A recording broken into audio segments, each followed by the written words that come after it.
Hello, this is Bill Worrell with Virginia Cooperative Extension. Today's episode of 15 Minutes in the Forest will take you to a Christmas tree farm. We're going to be looking at Christmas tree production in Virginia. We're also going to be looking at the holiday greenery industry and the type of products they're making. Hi, my name is Kevin Sperlin. I'm the Grayson County Agriculture Extension Agent. And here we're standing in this field of Frasier Fir Christmas trees. These are probably if I'm estimating 1 to 2 years from being market ready. We're right now in the middle of our harvest season. In Grayson County, Christmas trees rank right up with beef cattle as our top 2 ag industry segments. Well over $12 million in revenue that's moved through this county.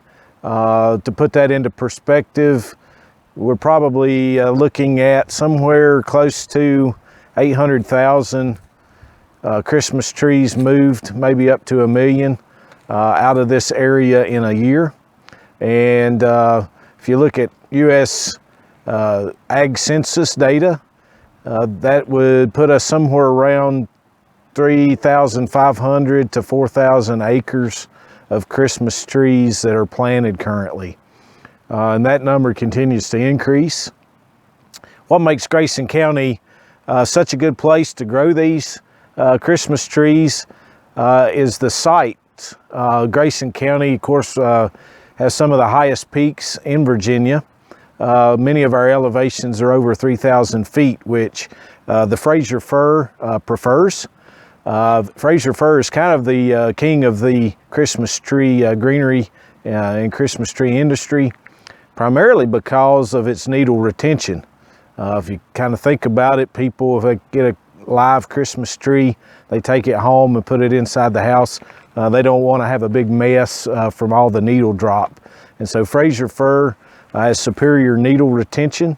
Frasier also has quite aromatic fragrance to it that people really associate with that time of year.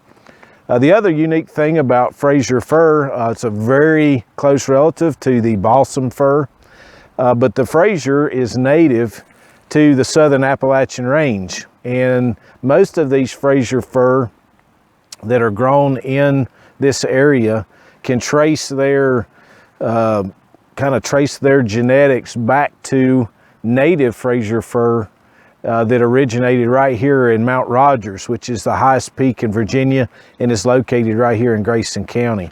So there's the Mount Rogers strain of Frasier Fir. There's also the Roan Mountain, Tennessee strain.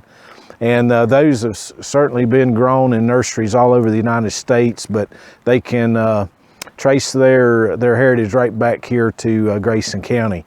These high elevations are very well suited for Christmas tree production, and that's why it is such a big industry in our county.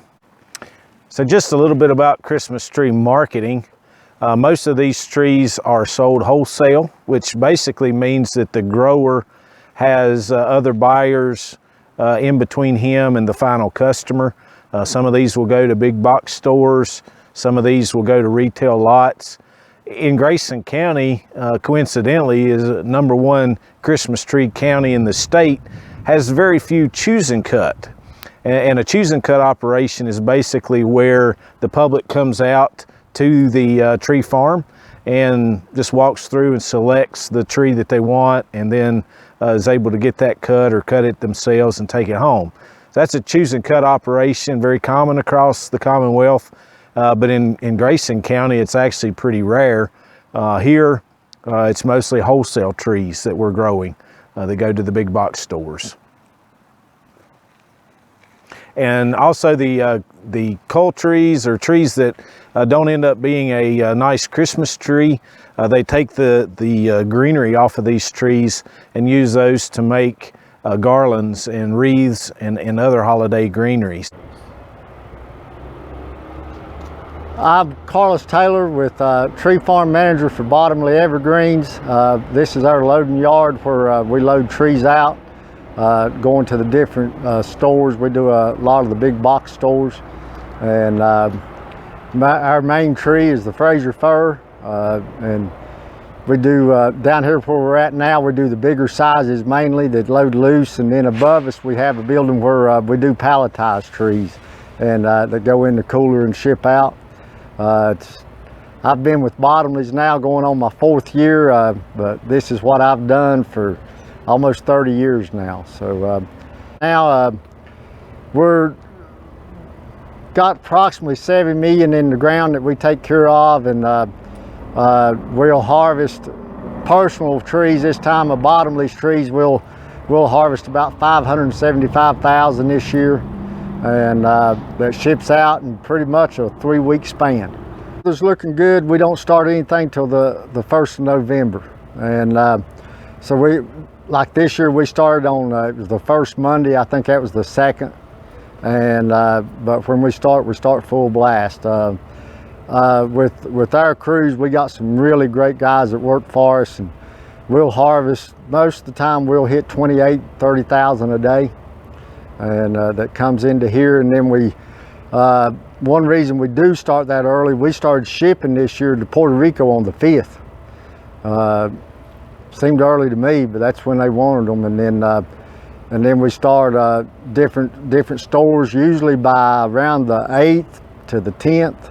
The trucks are rolling in constant, you know. I mean, we're from Texas to New Jersey, like I say, Puerto Rico, Florida, you know, south and north. We don't do a lot of western states.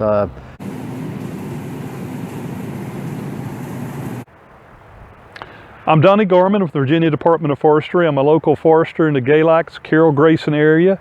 I assist landowners with land management.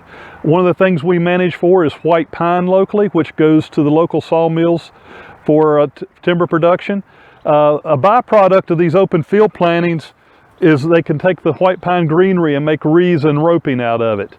They would basically take this tree and cut these small branches off and then make it into roping. This provides landowners with some extra income off of the property, because technically there would be no income off these timber trees until 40 years when they're harvested.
Hello, my name is Mike Wagoner, and I am a Special Projects Manager at Bottomley Evergreens, and we are here at our Sparta headquarters and production facility.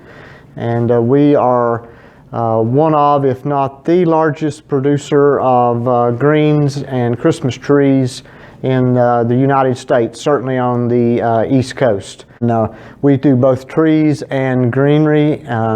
And that greenery includes wreaths, pine roping or garland, and also we do a lot of baskets, centerpieces, planter pots, door swags, mantel pieces, and various things like that. And we also have a huge wreath production facility here, and this year we'll probably do somewhere between 1 and 2 million wreaths out of this facility. We buy brush from local people, but we also have our own brush that we cut and bring in here.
Thank you for joining me for my episode of 15 Minutes in the Forest.